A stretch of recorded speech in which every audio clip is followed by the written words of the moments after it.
Apakah properti di bawah NJOP adalah properti yang murah? Apakah properti yang di bawah NJOP adalah properti under value yang wajib dibeli ketika teman-teman ketemu dengan properti tersebut? Video kali ini kita akan membahas tentang apakah properti di bawah NJOP layak dibeli atau enggak.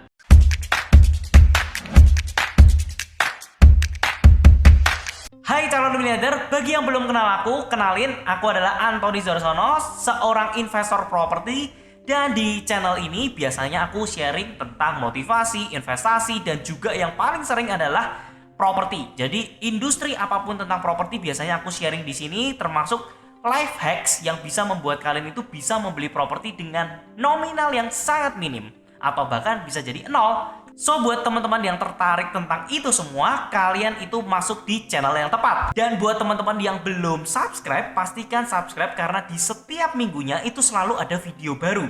Dan buat yang sudah subscribe, thank you banget. Oke, tanpa basa-basi lagi, kita lanjut ke materinya.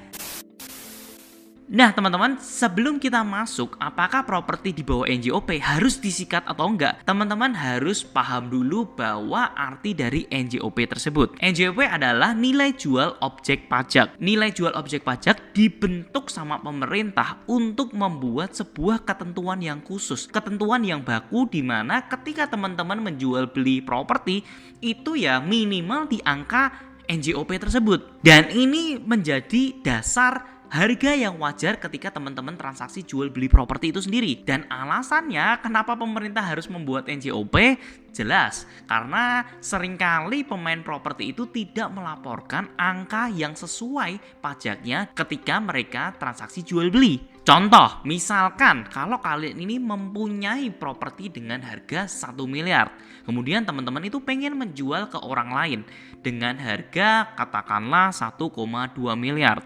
Nah, seringkali teman-teman ketika menjual dengan harga 1,2 miliar, teman-teman ini tuh tidak lapor pajak sesuai dengan 1,2 miliar.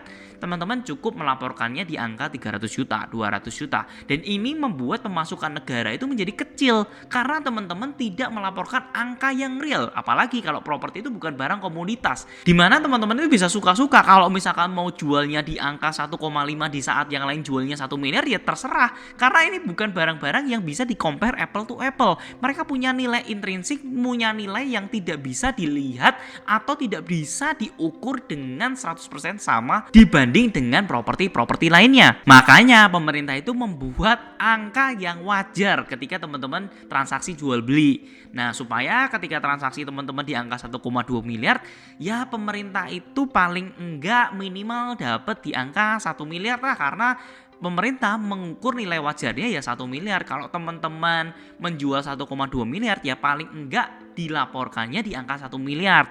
Nah, tapi teman-teman, apakah kita harus ngelaporinnya ya di angka 1 miliar aja karena nilai NJOP-nya 1 miliar? Sedangkan teman-teman jualnya 1,2 miliar. Nah teman-teman, ini tuh juga bisa cilaka kalau misalkan teman-teman nggak ngelaporkan dengan angka yang real. Jadi ini juga ada menjadi kasus di Yogyakarta. Ada konglomerat yang mainnya di dunia properti, tapi dari dulu ngelapornya itu nggak real banget. Ngelapornya itu selalu di NJOP. Begitu nanti ketemu ditelusuri lebih dalam, ternyata dia ini punya tunggakan yang harusnya membayar pajak senilai sekian, kena denda, akhirnya banyak banget harus keluar uang untuk membayar itu. Jadi pastikan kalau teman-teman memiliki transaksi properti dilakukan secara real aja, karena nilainya itu akan sangat besar dan lebih bagus kalau teman-teman berjaga-jaga dari sekarang daripada nanti kena denda ketika teman-teman sudah jauh lebih besar main di dunia properti itu sendiri. Kemudian apakah angka NJOP itu tuh selalu sama dengan nilai transaksi ketika kita jual beli? Jawabannya adalah enggak teman-teman. Jadi seperti contoh yang tadi ya, bisa saja harga NJOP-nya itu misalkan 1 miliar, tapi teman-teman transaksinya di angka 1,2 miliar. Itu bisa banget ya. Jadi ini tidak menjadi sebuah patokan karena angkanya itu nggak bisa valid karena nilai intrinsik dari sebuah properti itu ya beda-beda. Nah, jadi kesimpulannya jika di bawah NJOP itu termasuk murah atau enggak sih, Ton? Tergantung teman-teman. Kalau misalkan kita lihat di tahun 2015 ke bawah, kita ngelihat semua properti-properti itu NJOP-nya itu sangat-sangat tidak realistis. Seringkali kita ngelihat harga NJOP-nya itu misalkan 300 juta, properti saat ini tuh sudah mencapai 1 miliar.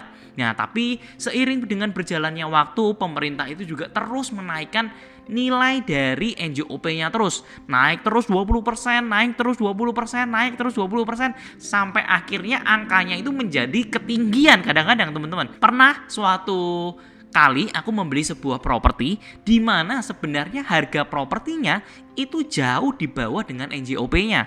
Tapi teman-teman, ketika aku membayar pajak jual belinya, orang dari BKAD-nya itu nggak percaya kalau nilai transaksinya itu senilai dengan angka yang disebutkan.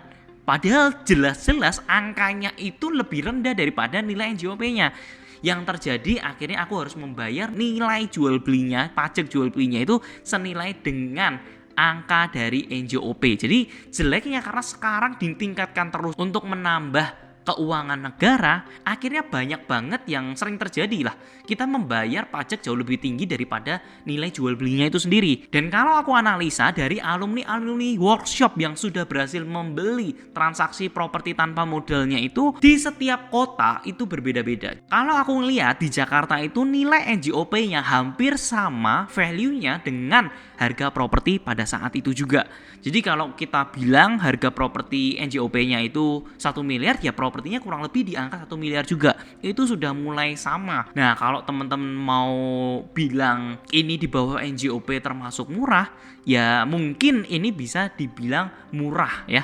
Kalau misalkan di 30%, 40% di bawah NJOP dijualnya, ada kemungkinan itu under value. Tapi teman-teman, sekali lagi itu juga harus divalidasi dengan teman-teman membawa seorang expert di mana dia bisa mengukur atau menilai sebuah properti yang teman-teman ingin beli itu sendiri. Tapi kalau kasusnya di daerah-daerah, kayaknya masih belum bisa dinilai dari NJOP-nya. Karena seringkali juga NJOP-nya masih lebih rendah dibandingkan dengan value yang ada saat ini. Jadi kesimpulannya kalau untuk kota-kota besar NJOP-nya sudah mulai hampir sama, tapi kalau untuk kota-kota daerah seperti Jogja, seperti Bandung, mungkin itu masih agak tergolong berbeda.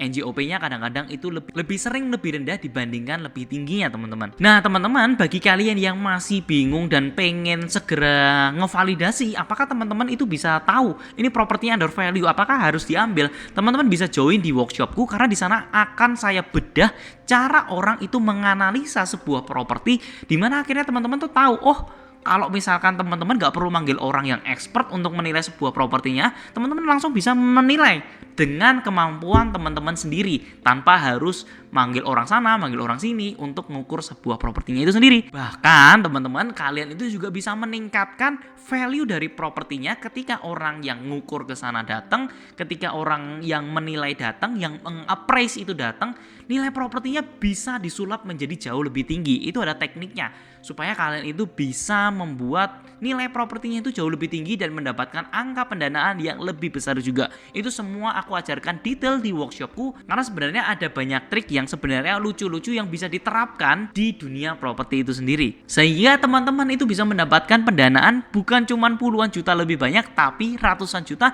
bahkan miliaran seperti para alumni-alumni workshop yang sudah berhasil mengakuisisi sebuah properti. Nah teman-teman, jika teman-teman suka dengan video kali ini, pastikan klik like, terus habis itu komen. Kalian boleh tanya apapun juga di kolom komen supaya itu bisa menjadi next topik yang akan aku bahas di video-video selanjutnya. Dan pastikan lagi untuk subscribe video ini karena ini akan membuat aku semakin semangat untuk terus berkarya di dunia YouTube dan mengedukasi teman-teman supaya kalian bisa memiliki properti pertamanya kalian sendiri.